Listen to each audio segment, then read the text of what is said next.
I've got it up at the moment. Class. The best thing is you can say cunt as many times as you want, and nobody will hear us.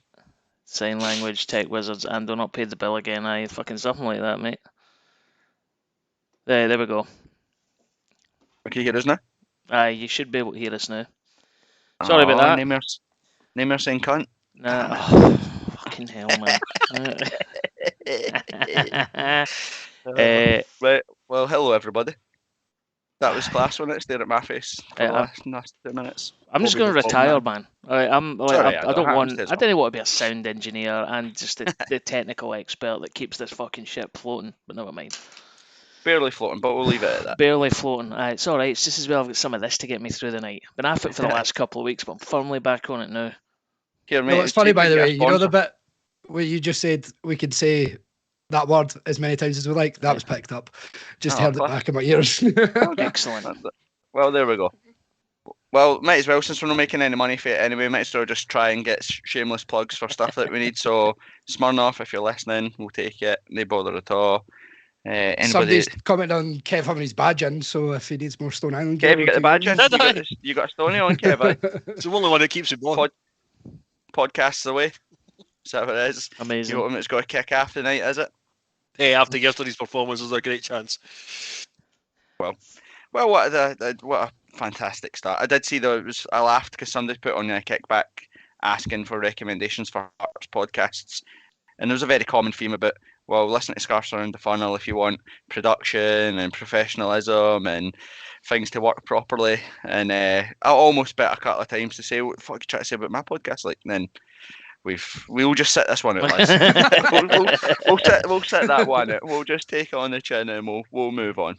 Right, everybody, YouTube, hello, thanks for joining us. We'll talk about yesterday's game. Play St Mirren again on Friday. We'll talk about that. Talk about Hearts, the world of Hearts this week, sign-ins, rumours, contract extensions, etc., etc.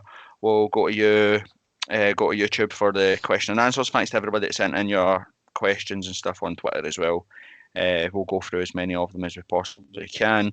Kev's got a Where's He Fook, and we'll revise our predictions from last week. I can't remember what we said, but I'm pretty sure all of us had that Hearts would win in some way or form. Did you have 1-1, Kev? I had the same. Get the badge in again. Aye, only because you fucking copied Kev. Well, correct. You should try it. It's better.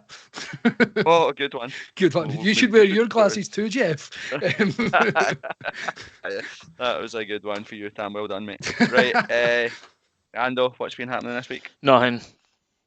Back to work. Back to earth with a bang. Never went to the game on Saturday because I didn't fancy it. Looking forward to this Friday though. So, but that's it. It's just the usual. Out of the festive season. Back to work. That's a really. At least you got a bang out of it, man. You what? At least you got a bang out of it. Well, this is it. But nothing, nice. Man. Nothing exciting. Tam, what's been happening? Same man though. I got back to earth with a bang with him. Back to work. You banged Ando? That's dirty. Well done, boy. You're not very good at it because I didn't even realise. Nah, just back to work. Didn't even catch any of the game yesterday, so I'm going to be a whole lot more used than I am usually. Yep.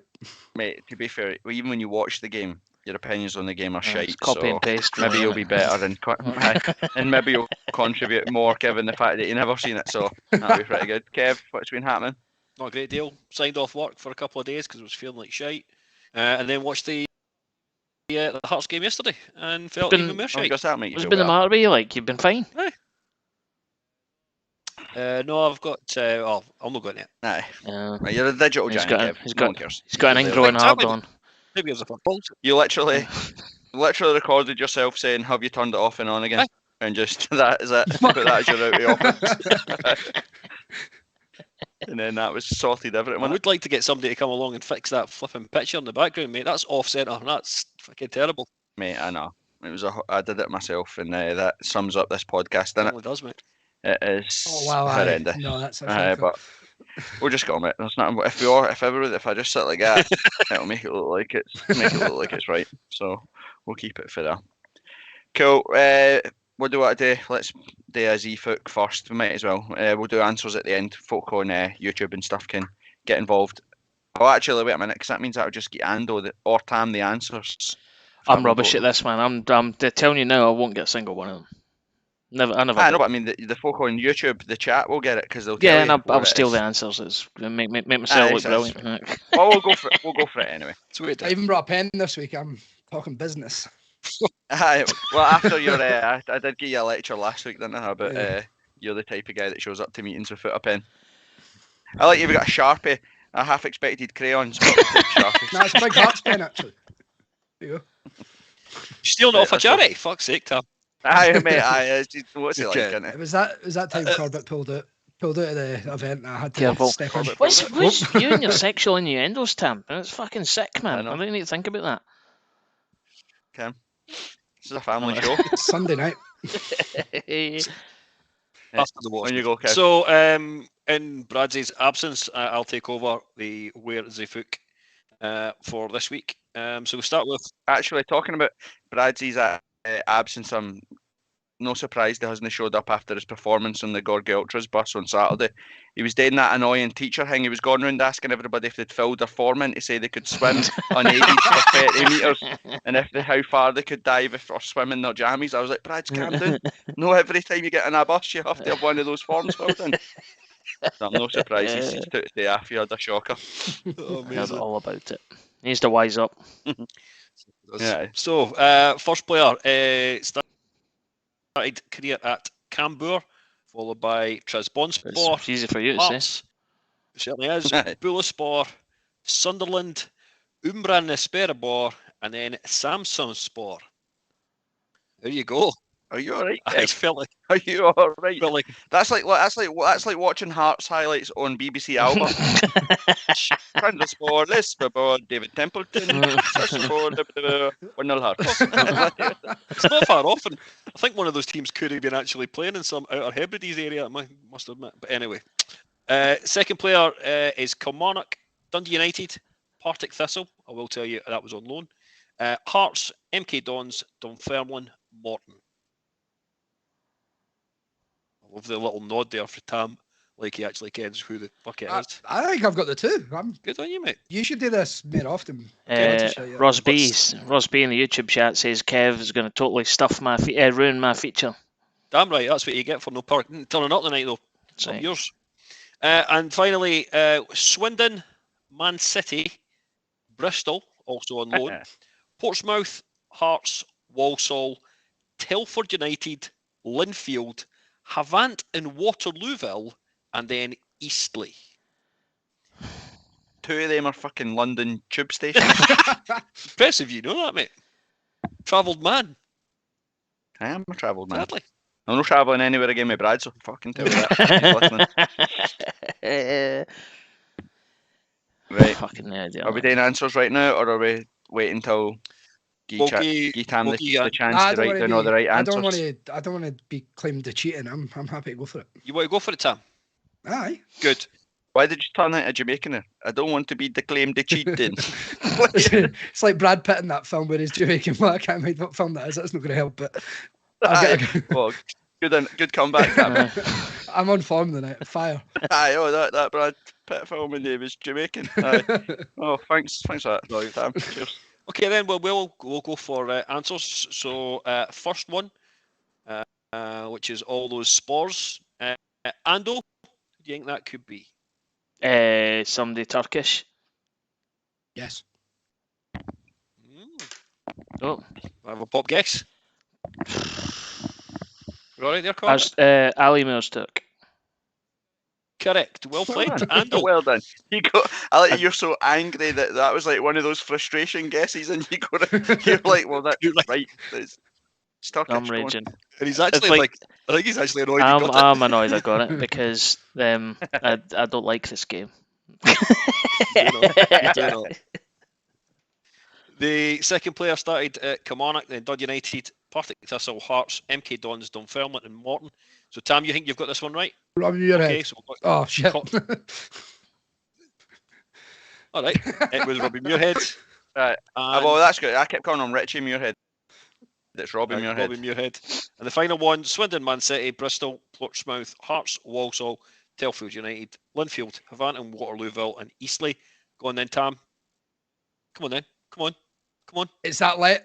Come on. Is it that left back we had? He's got the Stoney on and he's gone, come on in. Aki's fit the Stoney on for 2 minutes. Was it that boy we had for Man City, the left back? It was like Smith something. I can't remember his name. Just guessing. Wasn't him. Corbett. You need to go through them again. So teams again are Swindon, Manchester King's City, Cross. Bristol, Portsmouth, Hearts, Walsall, Telford United, Linfield, Havanton, Waterlooville, and Eastleigh. Yeah, a pure journeyman striker guy that was terrible. Well, I'll give you a clue. You actually mentioned his country only a few minutes ago when you were ripping the piss out of Tam. Oh, is it Ricardo? Nope, the other one. Larry Kingston? Oh, Larry Kingston? Who's Canadian? That's Roy Simpson. Fitzroy Simpson, correct. Damn, you were never getting that one. I don't even know who that is, man. I knew it was going to be that era type player. I knew that. I just did it tonight, Tam. That was coming. Hell, man. Right, so I hate saying who was the winner of that because nobody comes off looking good at that. No one wins. No one comes off looking good at us that nor the listeners. Nothing. We will give you the credit though to Corbett because it makes you feel better. Yeah, thanks, mate. Anything to inflate my ego more. I am so subtle with it, which is good. Here, talking about egos, I did want to address a vicious and horrible rumour or allegation from Rab Lockhart on Twitter, who a famous Hearts bully, who said that Hearts were the speckiest fan base kicking about. So I don't know where he's got that for. I don't know why he's saying that. Hearts are the least speckiest fan base in Scotland. 100%. You can even put your specs on. I know, I fucking missed my eyes, man. Why are we so specky? Why are we so specky? Can you see my specs, man? Honestly, man. That's it. Folk saying that pyro's dangerous. It's no fucking dangerous at Hearts games. Everybody's got eye protectors on. You literally, you'd be fucking lucky to poke an eye out at Hearts, man. It's outrageous. Oh, it is unbelievable. Fair play to Rab for calling it out. It needed to be addressed. We need some. Everybody's got a turkey to get their hair fixed. We need to get the laser eye surgery. Get them sponsored to Hearts or something because it needs fixed. Contacts, right, man. We talk about headlines first.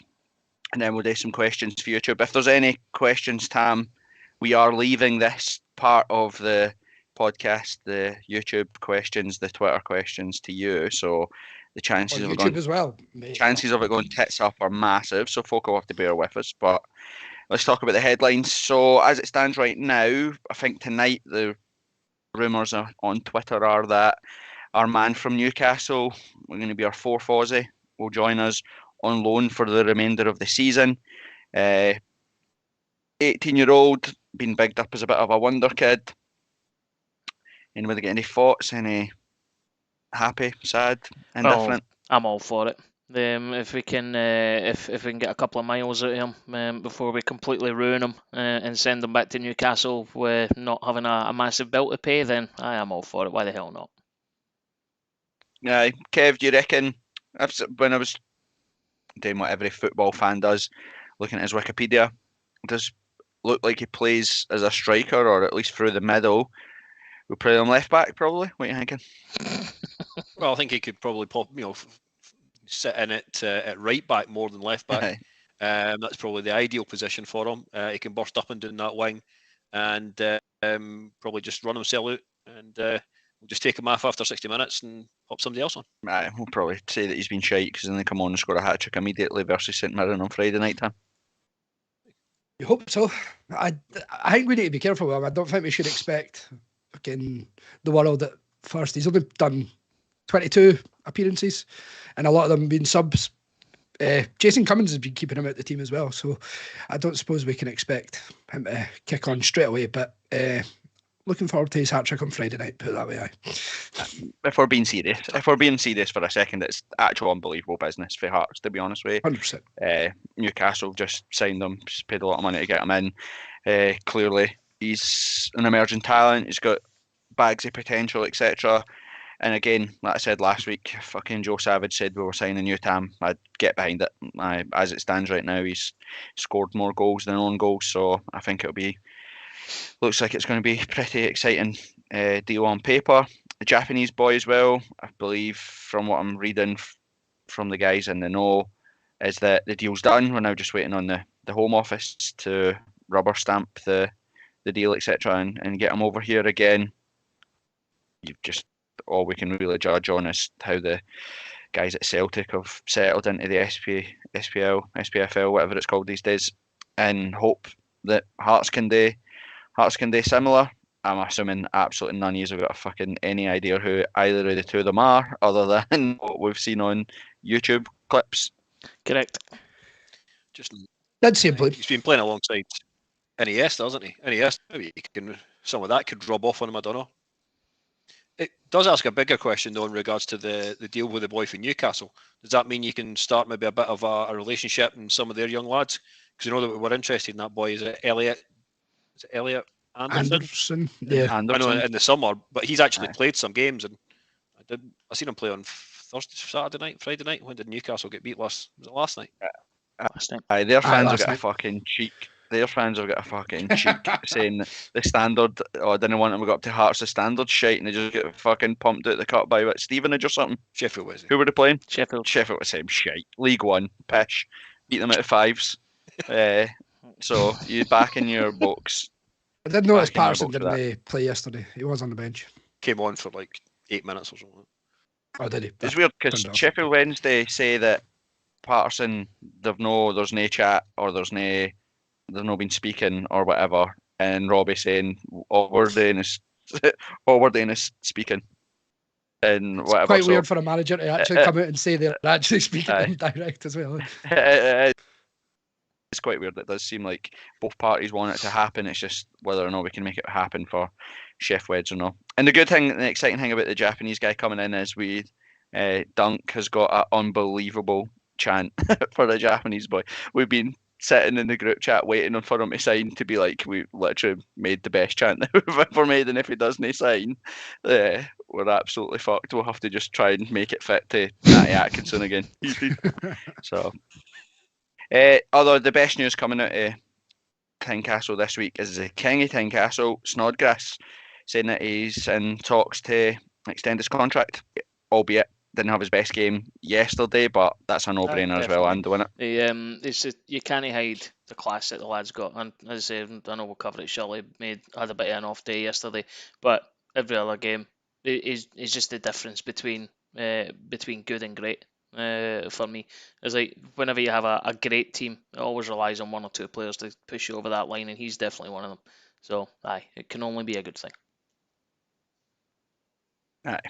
Unbelievable. He didn't have his best game yesterday, but everybody can have a day off, so we're fine. And then Tam, were you saying that the only other rumours now is that we've said that we are looking for a centre back? Yeah, we said there was options, but again, it comes down to the quality of who they can get in. So see what it comes down to. There's no names, so it could be fucking anyone. Name the most manager answer name a ever. country. Name a country. You've been media trained. You've seen me in 108 episodes of this. Of course I'm not. The most vaguest answer ever. There was chat of the boy. Is it McCart? I think he's at Preston. No, He used to be a Scottish team or something. Was he? No. He was. I can't remember who it was, but McCart was one of the names. See, no, I have CUNT. About. No, that's the other Jason Kerr. Oh, I've seen one of them. I've seen one of them getting at the big licks before. Right, we got anything related to that on Twitter, Tam, question-wise, or YouTube? Graham has asked, do either the potential new boys start on Friday or both off the bench? I just think you can't play them straight first day through the door. We can't play them because there's no link. I'll wait till scarf above the hair. We'll wait till they sign. The no, I don't think either of them start. I think it would be unfair. Look at what happened with Humphreys. They start from him. Do you know what I mean? He come on and we chucked him in plastic pitch away to Livingston and, try to get up to speed with things, etc., etc. He kind of had to carry that about with him for a few games until he started to show his worth. So we're at home to St Mirren as well, if I'm being honest. If we don't desperately need those players to come in, we're not that dire where we need two new boys that have not trained or played in Scotland to come in and win us that game, if I'm being honest with you. So, no. I seen someone on Twitter asking about Mikey Smith, saying, should Mikey Smith get a new deal? I thought that was a good question. What do you guys think? Would you offer Mikey Smith a new deal? Is he going to be 34, something like that? He's older, man, to be honest. Let's check.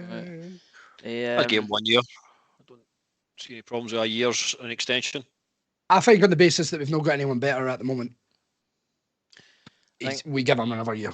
I kind of go along with that just because, like, as someone always says, he's Mr. 7 out of 10, isn't he? But on sitting down like fucking FIFA style and tell him that he's not going to be playing every single game, but you're definitely part of the plans. I think you're at a point with Mikey Smith. You're at a point now, and Hearts are at a point where you're not just looking at what they do on the park as well. You're looking at culture off the park and stuff as well. And Mikey Smith's one of those boys that probably still gets in amongst it, acts professional, gets involved, even though he's not playing. If he's out the team, in the team, and that type of culture is something that I know that the team are big on. If you know what I mean. So his value to the squad is probably coming to an end on the pitch. We've seen that. Like I said, he's went from 7 out of 10 to maybe drop to a 6 out of 10, and in games like yesterday, when you're looking for us to negate their press by energy and getting past and overlapping and stuff, it's just not Mikey Smith's game. But when you need him to go in and be defensive and solid, he adds value on the park. But I probably imagine that they'll look to keep guys like him around for the dressing room and the culture and all that sort of stuff. So like I said, a year's deal, absolutely no-brainer for me. Mikey Smith would get a game for every team outside the Celtic and Rangers in the SPL, and they would love to have a Mikey Smith in their dressing room. So you don't want to lose that. You want Hearts to benefit for that. So aye. Any more, Tim? Mark Lee's asking. To be fair, I thought this was a good. I was going to say. I thought this was a good There you point go. from Malibu Mark. Hearts. But he was saying he's not up for short-term loans and a kind of look at what you can't afford with. What's your thoughts? Aye, but then I agree. Because I was going to bring this up But as well, depends. but do you think there's a chance you get him for another year if he does well? Well, there's two parts to it. When you've got your Hearts glasses on, then I can see what we're saying there is you didn't want to bring someone in, fall in love with them for 6 months, and then they move on. Ellis Sims being a perfect example of that. But you have to take a step back and look at where Hearts are in the grand scheme of things. The type of players, for example, the Newcastle boy, we wouldn't have a fucking hope in hell of him ever being at Hearts if it wasn't for a short-term loan. We would never have a hope in hell of having Ellis Sims at Hearts if it wasn't a short-term loan. So you've got to take, I get it, we want to be a big club and want to be seen as being a big club, but right now you've got to build where we are, and technically right this very second, short-term loan deals to get standards of players that we couldn't get, then they're a necessity for the club. Now, don't get me wrong, Ben Woodburn, Taylor Moore, etc., etc. They were okay, they weren't brilliant, but then Alex Cochrane, you come up, fall in love with the club, get to play European football, get to Hampden, etc., etc. You're right, that did they then swing and say, I'd rather spend a year again back up there, or sign a contract like Alex Cochrane did, etc. So I can see both ways, but I think that there's a bit of, we have to just remember that we're Hearts there, don't we, Kev? I think there is that we've got a good sort of all-round prospect for a lot of loanees. So I know that some clubs will say that we want their guys to come here and play the majority of games and all these kind of things. But I think there's a as a club, I think we've got a lot of options for loanees to come in and do really well. We can see what happened with Sims last year. He was definitely a plus point for us. He came, done what he needed to do, and you can now see him. Or maybe not getting the the role that he wants at Everton at the moment after a pretty fairly successful first sort of stint in Sunderland. But we've got a definite plus point about where we sit and what we offer to loanees coming into the club. Aye. What was Mark Elise saying? It's gone down a different thread. Do you believe in any of the rumours of Rangers looking at Shankland? Well, we'll have a game coming up against Rangers in a few weeks' time. Of course, they're going to be looking at him. This is all what the papers do. Whether they're looking at him or not is immaterial, but it will be reported that they are. Well, there's two things at play. There is that Rangers, whether it be Kevin Nisbet, whether it be Lauren Shankland, whether it be Kevin Van Veen, or whoever it was, if there was a Scottish-based player that wasn't at Celtic sitting at the top of the goal-scoring charts for the country, Rangers being the establishment club, will have to be seen to be interested in it. It's a pre-positioned thing. It's spoon-fed into them that that's what they do. That's how they won all their 55 league titles or whatever it is they snap up the best of the best in Scotland and sign world-class players for the continent. That was fucking 25 years ago. It's not happened anywhere since. If they want Lauren Shankland, they'll have to pay money for Lauren Shankland as it stands right this very second. And they don't have the money to get it. But taking a step back, and the elephant in the room is that Lauren Shankland is a massive Rangers fan. His family are Rangers daft.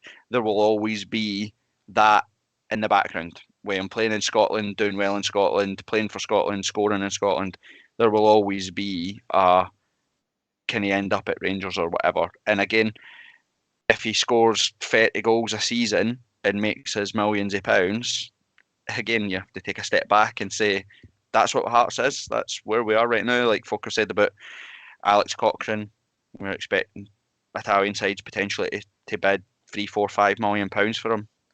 That's how Hearts get to the next level. You know, you stay consistently finishing third, consistently get to Europe, consistently bring in a player for a year, sell him for millions, bring in a player, sell him for millions. That's what we want, because where we are right now, look at the team that we have. If we get to a point in a year's time or 2 years' time, you didn't want players stagnating. You didn't want a situation where, you know, we just spoke about Mikey Smith, right? You should have constantly the next good player coming in so that Mikey Smith knows, actually, my time's done here. I'm not good enough to play for this football club anymore. Or if I do play for this football club, I've got to be bang at it because the person on the bench has got to take my spot.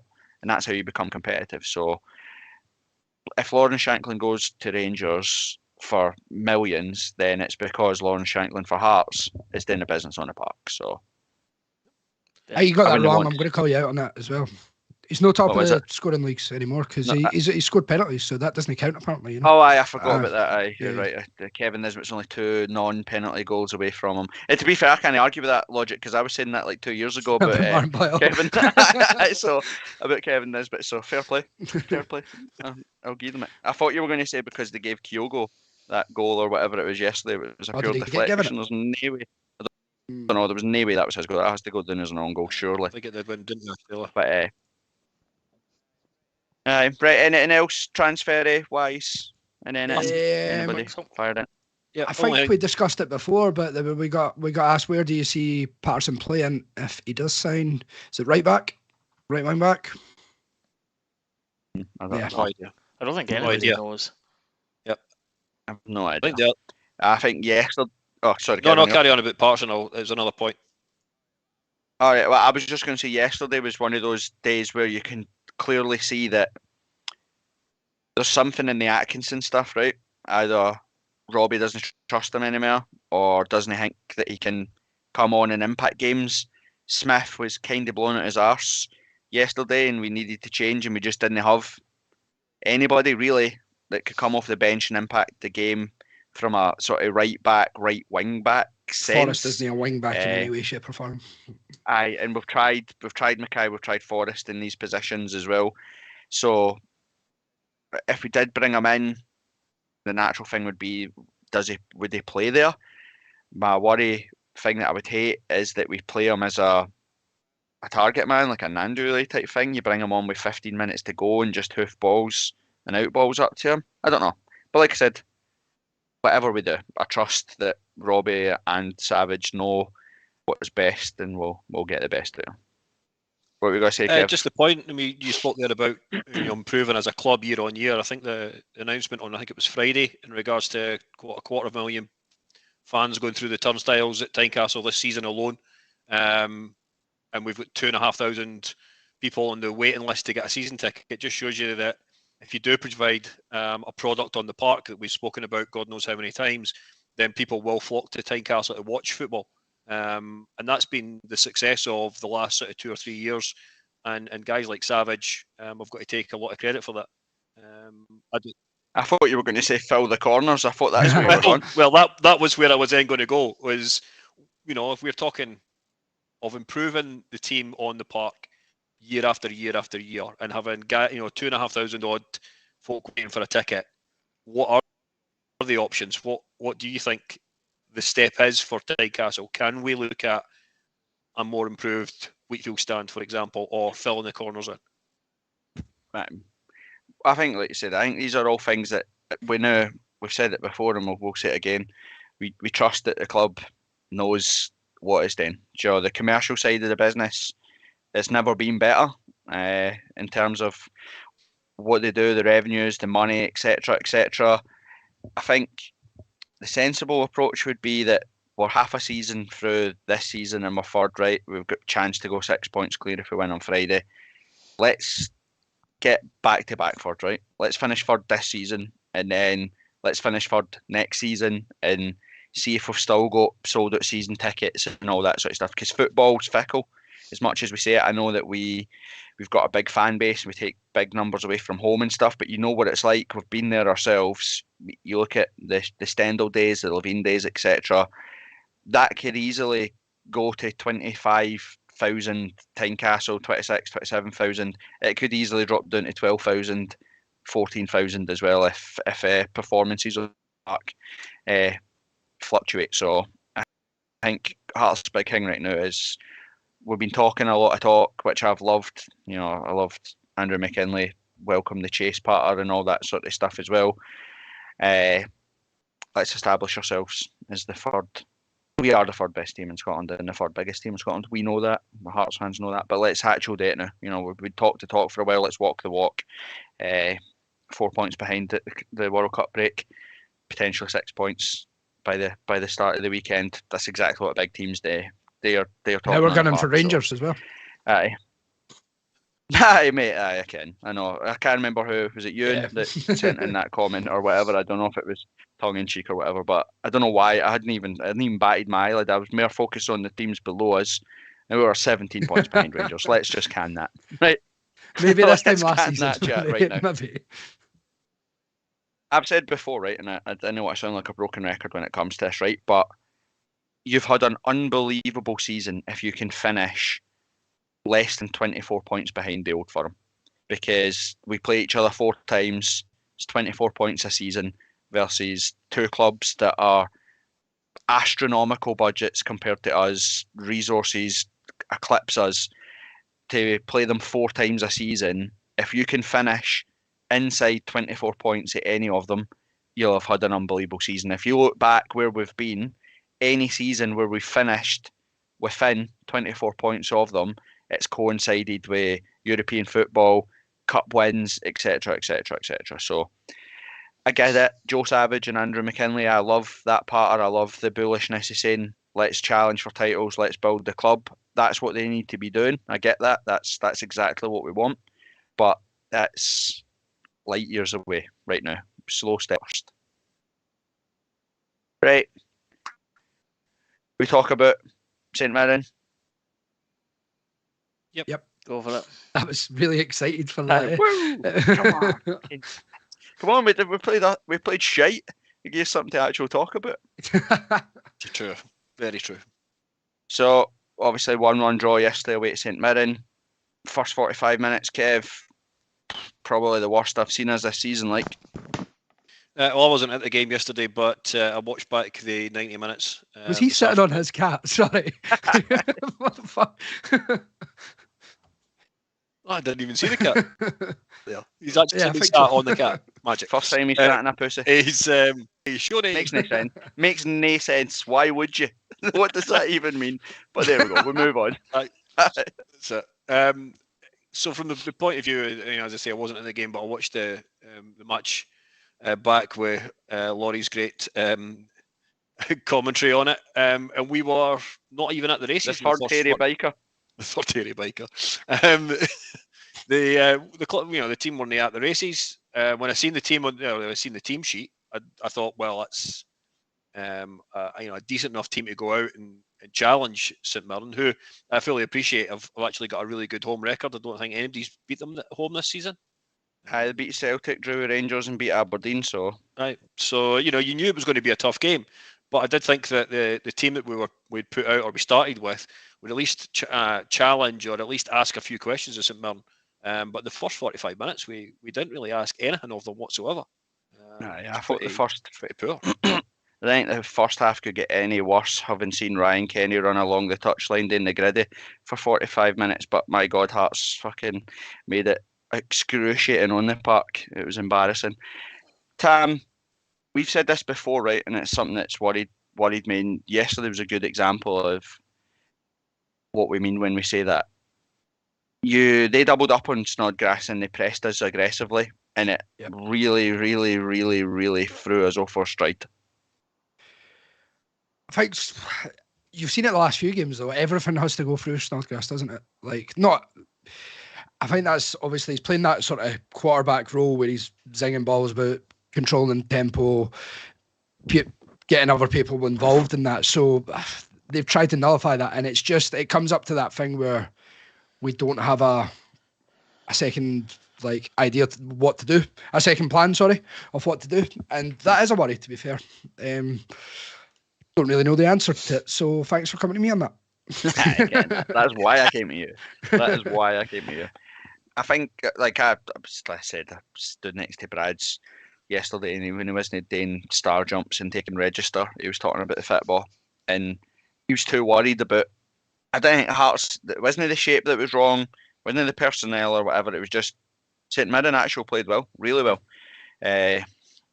Weirdly, Gogic or whatever the fuck he's called in the middle of the park was brilliant. They stuck him on Snodgrass and he was turned into fucking Iniesta, since we've already spoke about him today, and Hearts couldn't get near him. But again, I didn't think there's nothing you can do. Barry Mackay flattered to deceive yesterday again, but again, if you take a step back and look, he's doubled up every single time he gets the ball. He's got two men on him. If we're static, we're not round about him, we're not busy round about him, we're not overlapping, we're not giving ourselves an option.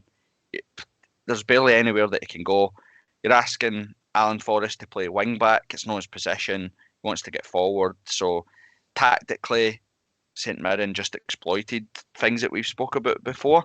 Cammy Devlin's tenacious. He runs about. He wins the ball. But probably the worst part of his game is probably passing. If that is mental as that sound in midfield. Incisive passing, he can win the ball back and move it on to somebody, but in terms of finding space or moving the ball into space and breaking up play and stuff like that, way passes, it's not his best. And I just thought the first 45 minutes yesterday, I thought St Mirren were really good and we're pretty lucky to go in only 1-0 down. From the highlights though, it didn't seem that Clark actually had much to do.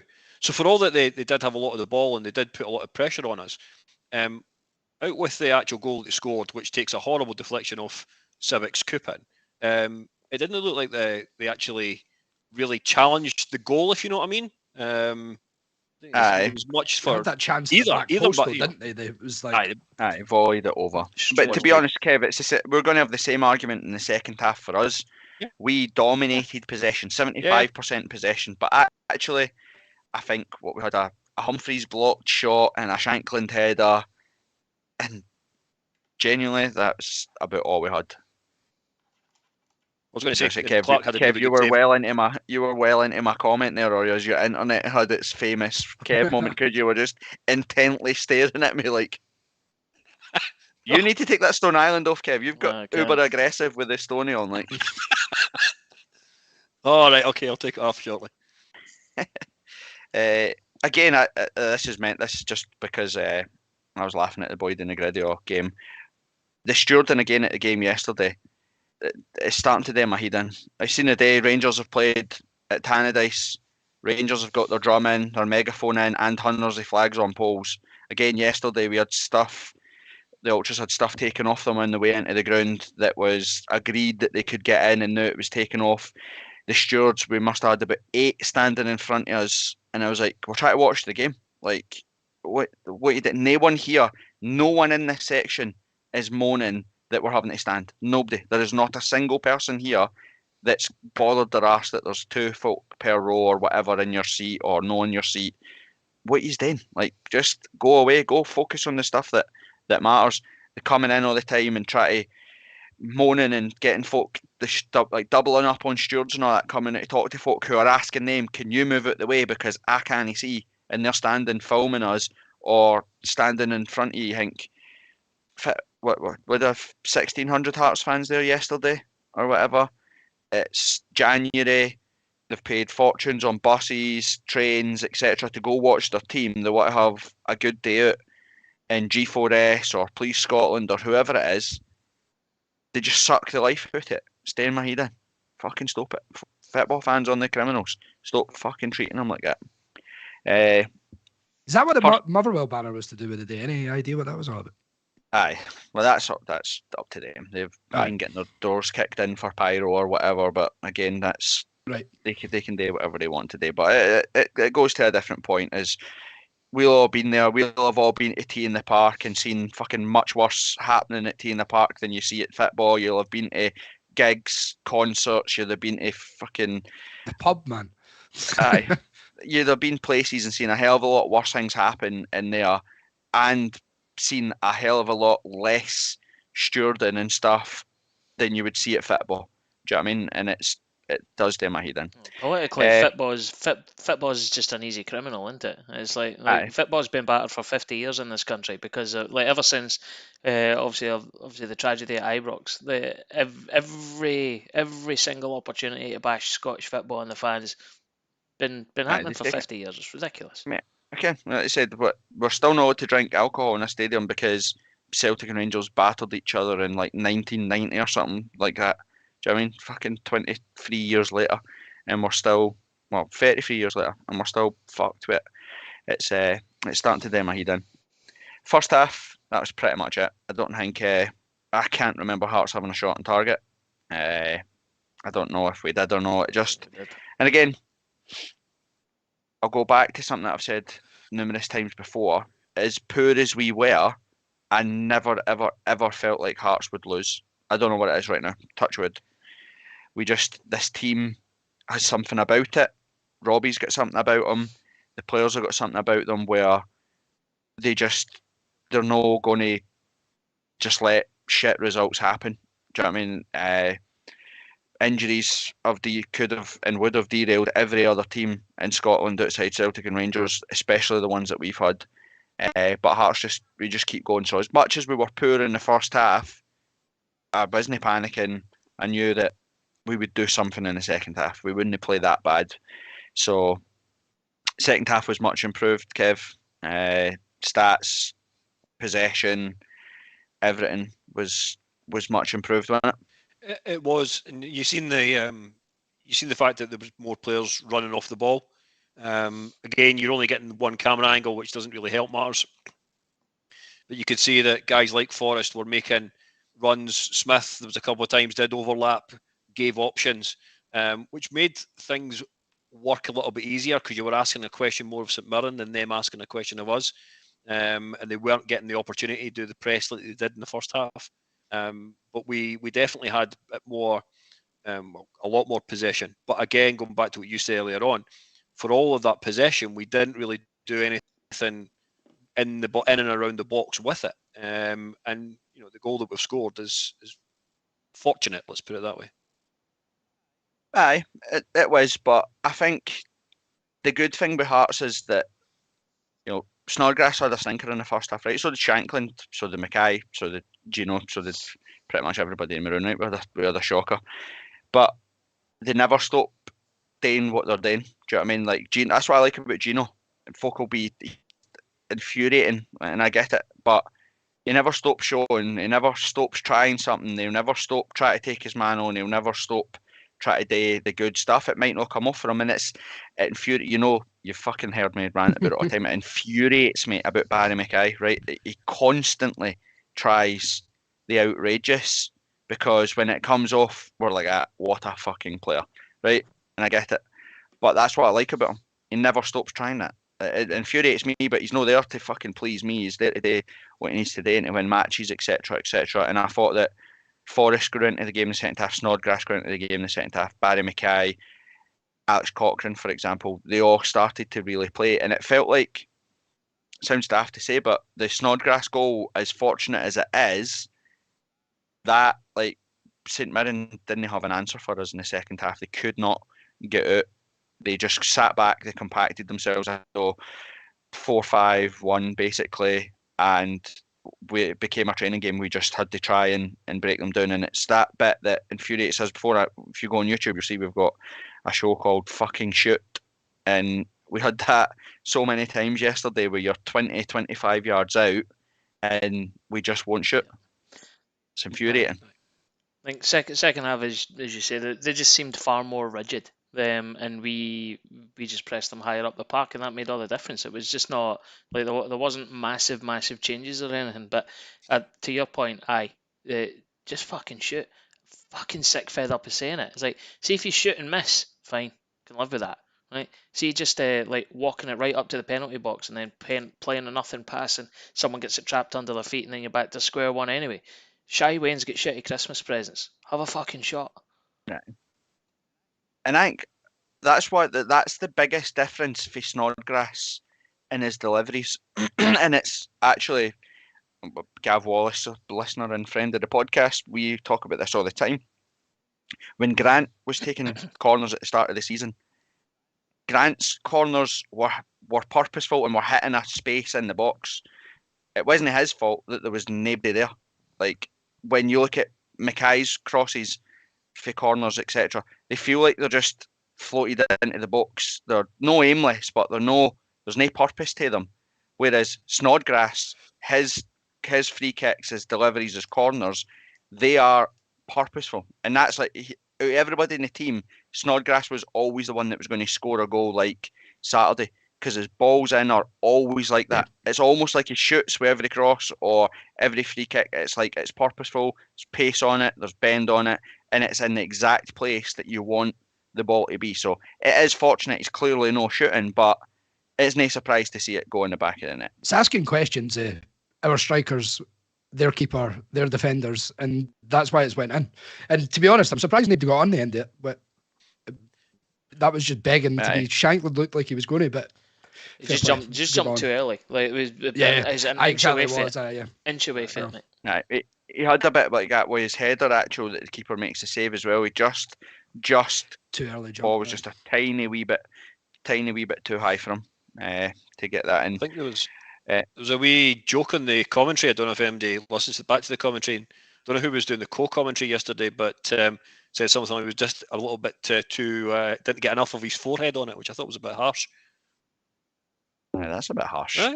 That's not surprised by the knobs on Hearts TV though. Ah, well, the third hairy biker and his pals to the terrace. Is he listening? Do you know he's listening? There's no chance he is listening. It's getting clipped and text right to him. Like, that's it. He'll be tucked up in his bed. He'll be tucked up in his bed with his cat on his feet. No, he'll be sitting in his house ironing his tweed waistcoats. Talking about cats, by the way, are you sitting on your cat? Aye, why are you sitting on yours? No, mate, I'm not. Right, so this is just how much of a fucking patsy I am. Right, I'm gonna give you a little peek behind the curtain here, boys. Right, before I ran upstairs, the fucking cat had decided to sit on my office chair. Right, so.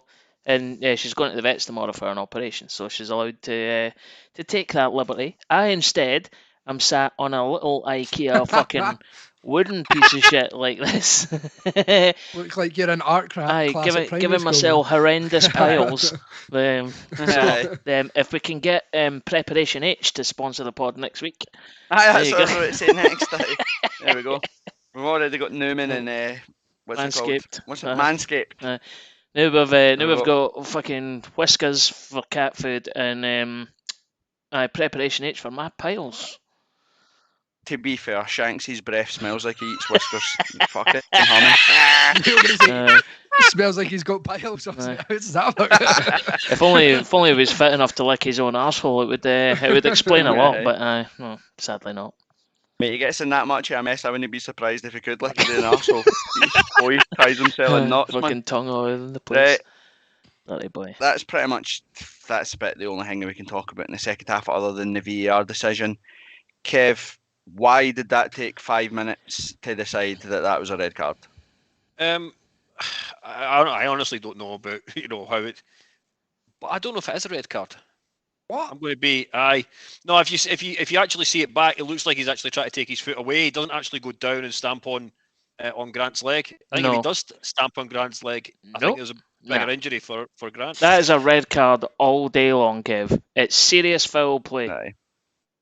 The fact that if you're running towards your own player, right, and he is down on the ground, if you're an athlete, you can stop, take avoiding action. You don't fucking jump over him and land on the opposing player on the other side. It's serious foul play. It's a red card all day long, and I'll argue all night about it. There's one thing he's thinking when he jumps over his own player, and it's no that, I'm trying to get out of the way of him. No, but you could say the same about there was a game between Liverpool and Wolves. Same thing happened. There was nothing mentioned of it. It just carried on. It was Ingby Robertson. We're not in, it's all over Twitter not in England, Kev, and I didn't see that game. But if it was the same circumstances, then it's a red card. Yes. I like the fair play to everybody in our section that had Grant sent off and cancelling his contract. Everybody nobody knew that it was a red card review for St Mirren. Everybody was like, fucking free red card, get him up the road, he's fucking shit. And then it was like, red card to St Mirren. I actually quite like Grant, he's alright. See what the worst it is? Do not try and dress this up as something that it's not, because I know full fucking well it was you, chapter and verse, leading that chat. Grant fucking job is get him off. It was all you, mate. I know it. Aye. The thing is that I had no idea. Again, the other gripe is it's the same what happened in the Edinburgh Derby.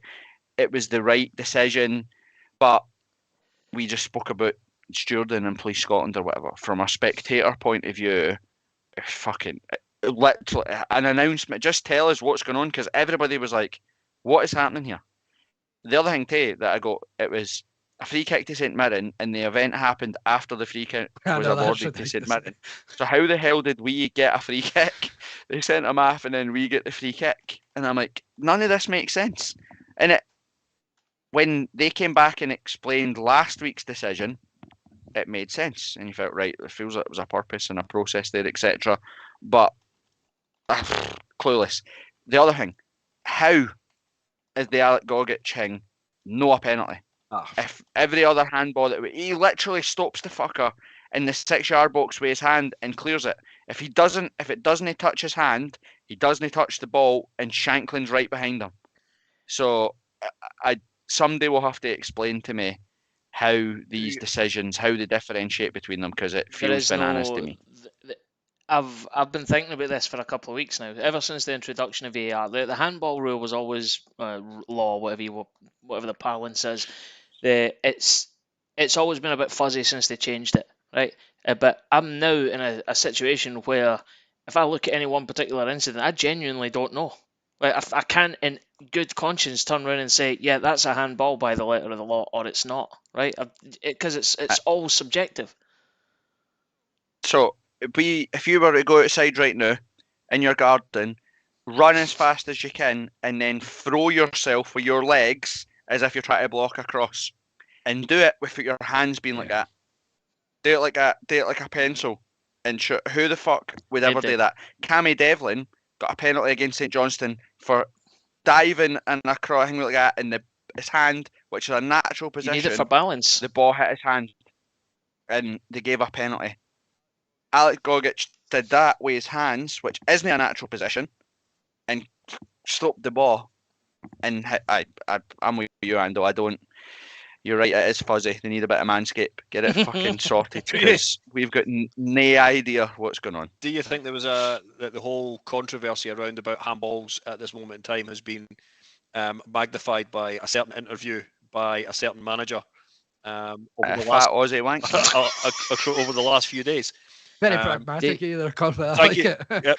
The best thing about it was last season how he went on and on about how he doesn't want to make this, that, or the next thing about decisions that are made by referees. Straight away this season, for 4 days after a particular game, and he's still going on about a particular handball. Get it in the fucking bin, mate.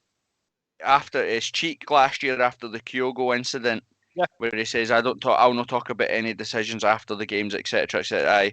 That's in the fucking bin now. He's the most Celtic, deluded, paranoid, fat knob out there. Any use that liked him on Twitter, YouTube, fucking be ashamed of yourself. Yep. Liking him, he's an absolute knob. Anyway, let's move on. I was going to say, talking about fat knobs, did you see Ali McCoy ripping the piss out the new boy for Celtic as well? So that was hilarious. Aye, but why did Ali McCoy have a lisp in that interview? Why? Why has he got a lisp? I have no idea what he's doing. I thought he was taking a piss to begin with. Should have said if I was funny. If I was funny, I'd have said that. Sorry, I fell off my seat. Right. I took a header through the screen. Apologies.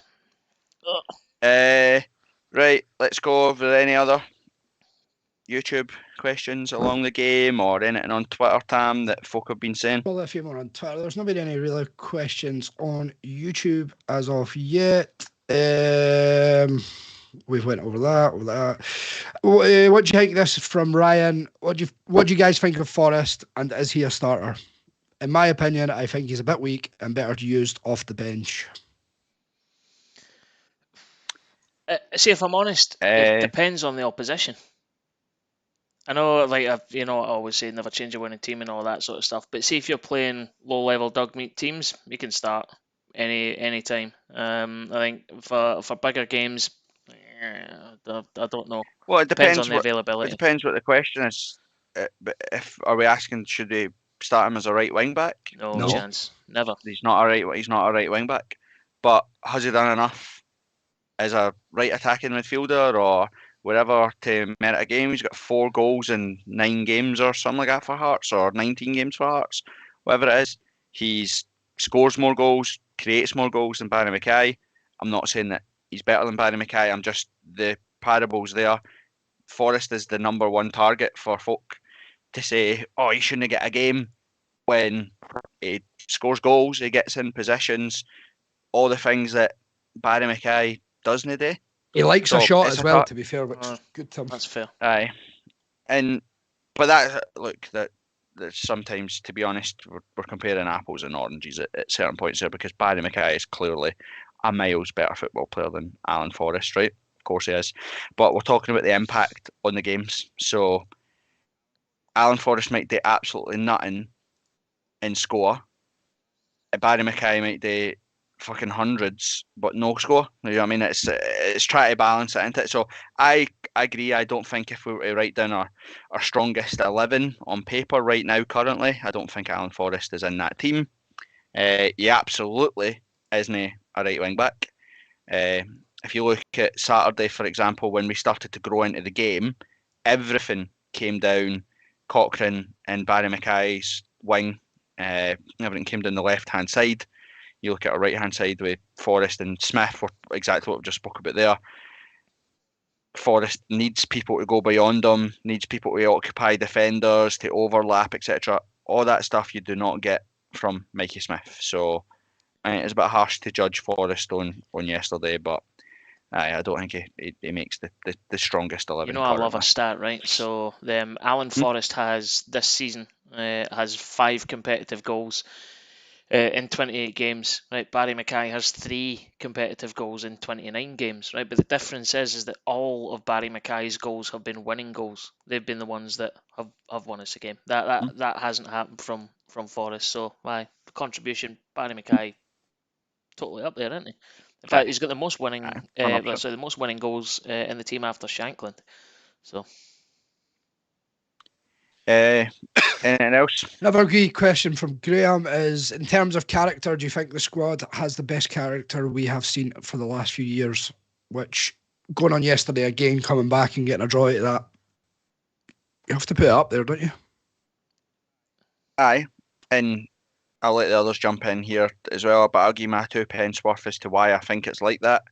I think shit flows down the way, and from the very top down, the club and the people in those positions have a mentality that's totally different from the bowling club, sweetie wife. We were in administration 2 years ago. Mentality of the old board, the old people in charge, the old Pals Act, etc., etc.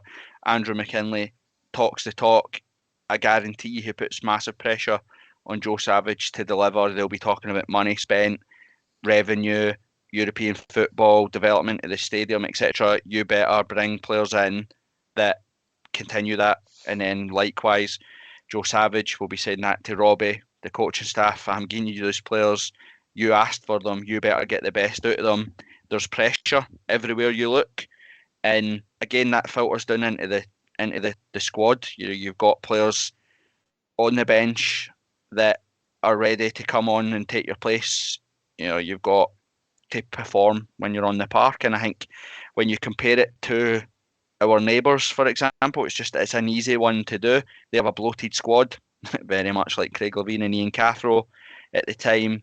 They've got people in football positions that aren't football people, that are more interested in making fancy suites inside Easter Road and having big fancy screens and advertising boards go around the stadium than actual a concerted, this is what we're doing, this is where we're going, these are the type of players that we want, and it filters onto the park. Do you know what I mean? When you've got 3 starting 11s, what does it matter whether you play good or no? Because there's that many players.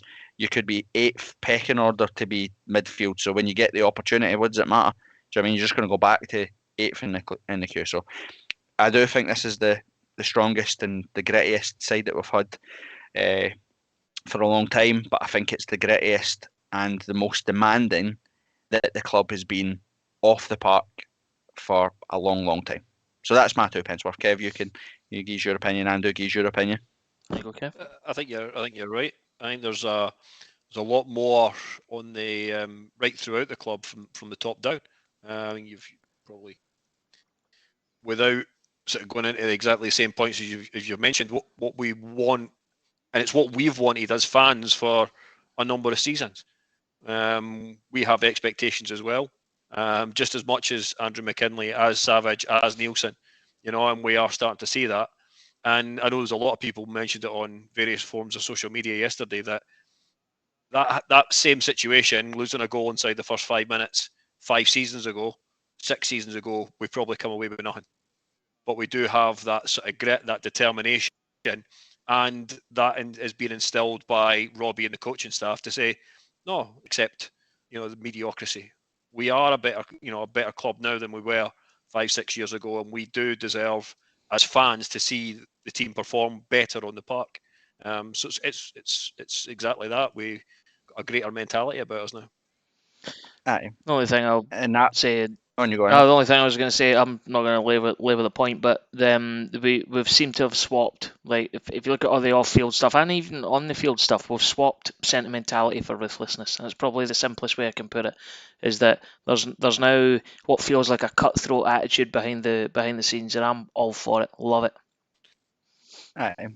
The other thing as well that we didn't touch on there, and it's something that you've just said there, Kev, is that there is a ruthlessness about Hearts, a grittiness about Hearts, but I think we also have, you have to look at the fans, the ultras as well, looking at, for example, I'll give Ross County as a great example.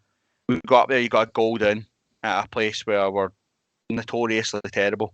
Hearts fans and Hearts crowds in the past start to boo, moan, get frustrated at every back pass, every slow bit of play, etc., and suck the life out of the team. Same way yesterday. You go down a goal after 4 minutes, and all it does is turns the volume up on the crowd. The crowd keep going, and don't tell me that doesn't have an impact on those players as well. Where the think, actual, not only have I got a manager that will drop me and a CEO who will kick her ass. Did I say ass? Yeah. You did. I did just say ass. Yeah, you did. Fucking hell. But the fans, you're more. If you're telling me you got to try harder for the fans that are booing and moaning at your pass, or the fans that are singing your name and chanting and getting up and getting everybody going and all that sort of stuff. So I think the club's in a really good space when it comes to that stuff right now.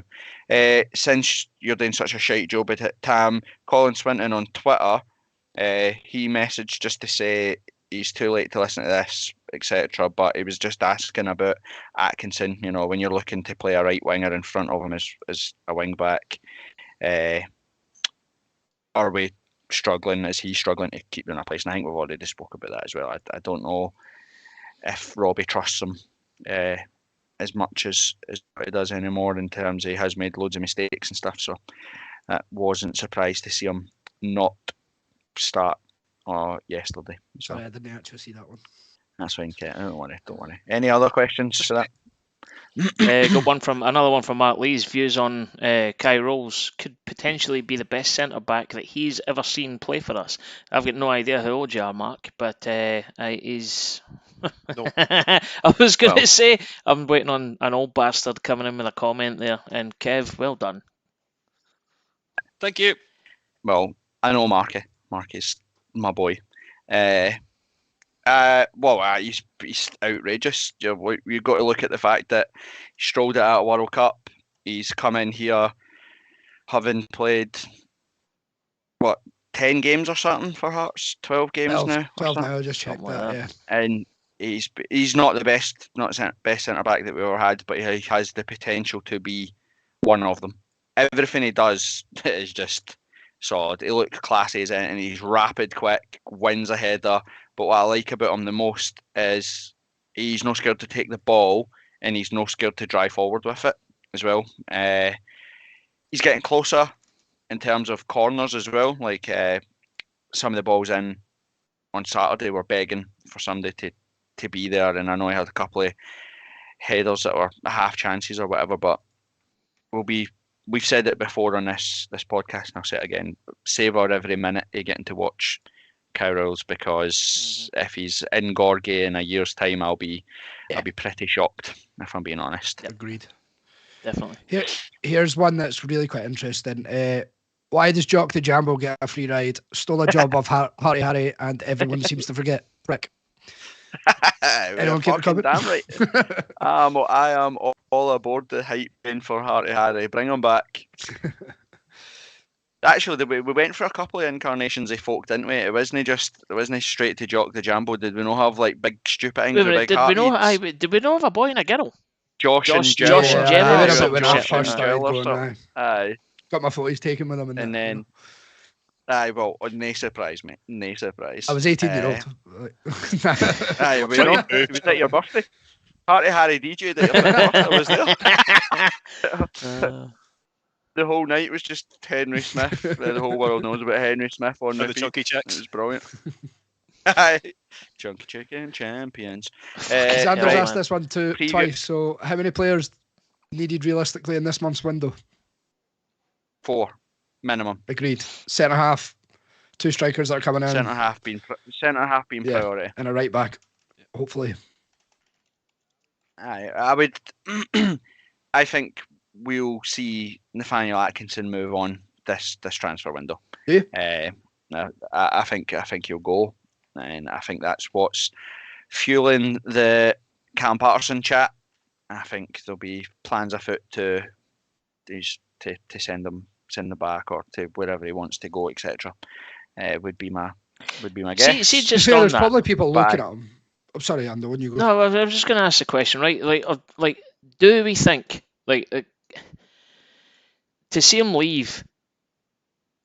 I don't want to say it's too early, because obviously he's been there a while now. But is he really, really that dog meat that we should cut him? No, he's not. But I think it goes back to the points that we were just talking about: ruthlessness and wanting to be a big team and setting standards and where we want to go. I don't think he's a bad player. I just don't think he's suited to the way we want to play, and I don't think he's suited to the Scottish game. You look at all the mistakes that he's made have been mistakes that have been pretty critical and cost us games, and it's been naivety. You know, the Celtic one at home is the one that springs to mind. You know, he's got the ball. You can do that Scottish thing where you knock it into Rose Head and you defend the throw in. Instead, he's run into the middle of the park and lost the ball because he's been pressed, and they've took it off him and scored instantly. you've seen it a couple of times as well, where he's been chased into the corner and he doesn't have the Presley up in him where he can, stick his arse out and get knocked over and get a foul and he's had the ball taken off him, etc., etc. So I agree. I think it's nothing against him. I don't think he's a bad player. I think he's a good player. I just don't think he's suited to Scotland, and I don't think he's suited to the way that Hearts want to. Absolutely. I think his stock's probably high at the moment as well. After the World Cup, going to the World Cup, playing against France. I know he didn't have the greatest of game, but he handled Mbappe fairly well at the time. Yeah. Well, I think that anybody looking at anyone going up against Kelly and Mbappe, who will be one of the greatest football players that's ever played the game, and giving him a hard time for being roasted off him is mental. Do you know what I mean? It wasn't just Atkinson that got roasted. The whole Australian team got a bit of roasting that night. So it's no shame on him. And not just the Australian team. True. Aye, exactly, mate. Exactly. Right. Well, we've got fucking deja vu. We've got St Mirren again on Friday in the rearranged game in hand. I'm going to say that it's must win, just purely because of it's a 6-pointer in it in terms of St Mirren's ambitions to finish third. It also can stick us 6 points in front of Aberdeen. Yep.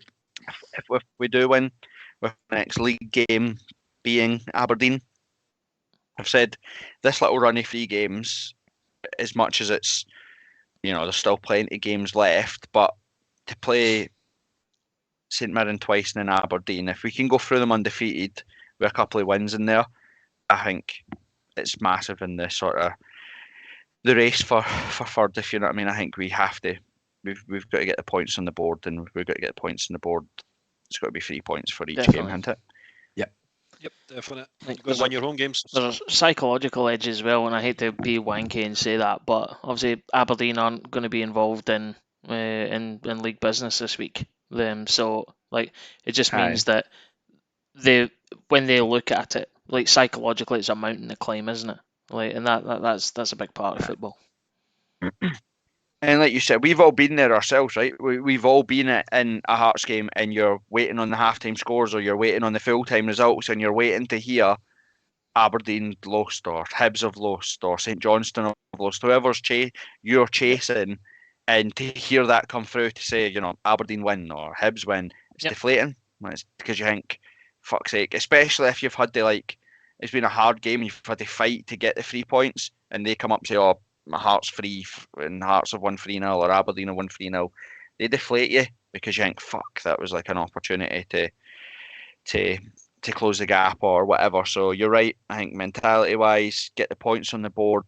The more we can keep it above, 2 wins that needed to catch us, the better it is. And I think as well, we've said it before, I wouldn't be anywhere near confident enough to back Hearts in the top 6. We're terrible in the top 6. Our stats in the top 6 are fucking howling. So we need to be a win.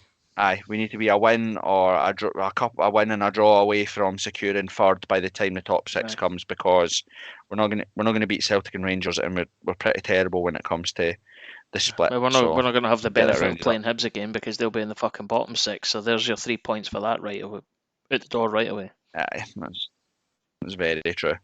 That is very true. Right, so Friday, Kev, you making changes? Tell us your starting 11 if you can be bothered, or gauge your score prediction. I think from a point of view of Friday's game, I think Kingsley's going to probably be back. From that point of view, so we can go to a probable back 3 of Civic, Rowles, and Kingsley, and give Cochrane that position where he can be that sort of left wing back or left midfield. He does work really well with Mackay. You've seen that yesterday in the second half. So from that point of view, I would say that Kingsley's probably the only one that comes in. You could also argue the question about Halliday. 3 point of views there. Is that 4? Aye. 4 point of views. A classic. A Kev classic. Was Halliday concussion protocols? Is that why he was... Fucking hell, really? What, have we been heading fucking medicine balls in training or something? What the fuck's going on? He got a head knocked. Oh, in of the course. house. He said on open goal that he didn't feel like he had put tests and stuff in it. Aye. Player safety. Aye. Exactly. Right, what's your score prediction, Kev? I think if we do make that and we've got home crowd behind us, I can see us getting a 2-0 victory. Okay. Tam? Pretty much same changes as Kev. I didn't realise Kingsley was back, but that changes things for me. Drop Cochrane into the left wing back. I think you stick with a 3-4-3. I know we changed yesterday, but I think you stick with that. It's a different game at home and Friday night football as well, which after last season nighttime game, that was class against them. So I'm going to predict, I think it's going to be a 1-0. Okay. So sadly, I won't be there. As I see previous comments about being back to earth with a bang, I'm on the road for work, and I won't be back anywhere near in time to make it up for the game on Friday, because it's on Friday. If it had been Saturday, I'd have been there with bells on, but nah, no chance. So because I'm not there, it'll be one of, if not the best home performance of the season so far, and it'll be Hearts 4, St Mirren 0, because I'm not there to enjoy it. Simple as that, You're man. not there. Fair. I think it'll be 2-1 Hearts. I don't know what it is about Hearts right now. We cannot keep clean sheets for love nor money. So I'll say 2-1 to Hearts. I had one last week. Right. That doesn't count as against him. So. Aye, again. Dog shite, mate. Dog shite. I said last week, we don't care or will not bother ourselves with bottom six cannon fodder. It don't matter. We'll only discuss games against the big teams. Anything else on Twitter or on YouTube that we'll answer before? Nothing on the YouTube chat. We Speckiest is on. He's prolific in the chat. No specific questions as such. Has he been pedantic? That's what Simon loves does, to be but pedantic. that's why we love him. Is he pulling Tam up because he said it was Friday night v St Mirren when it was Saturday? Sorry, there is a question in there. Which players do you think will leave this window other than Atkinson, as you've just said? So, anyone leaving this window? GMS. I don't think GMS will leave. I don't think he will because he's still injured. So nobody's going to buy him, are they? Why would you? Does he know how to contract anyway in the summer? He's going to run that out, isn't he? Just get him out. Just get him out the door. No, I don't know. Maybe a couple of young boys out on loan. I was going to say that with the boys coming in. Would you like? I said, Henderson's done, isn't he? Yep, sending them back to Alaba. Well, and look, and to be fair, and it's not trying to be horrible to the young boys or whatever. You want to see young guys come through. Finlay Pollock looks like a decent prospect. I think Connor Smith's got enough in the tank in terms of time to develop, etc., etc. But I think Ewan Henderson's the one for me that I don't know why he's still here. No, nothing against the young laddie or whatever, but I just don't see him having a future at Hearts. So a couple of young laddies. Like I say, I think Atkinson will go just because of the noises that are coming at the club.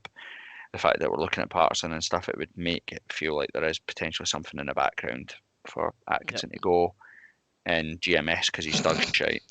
And other than that, that's pretty much it.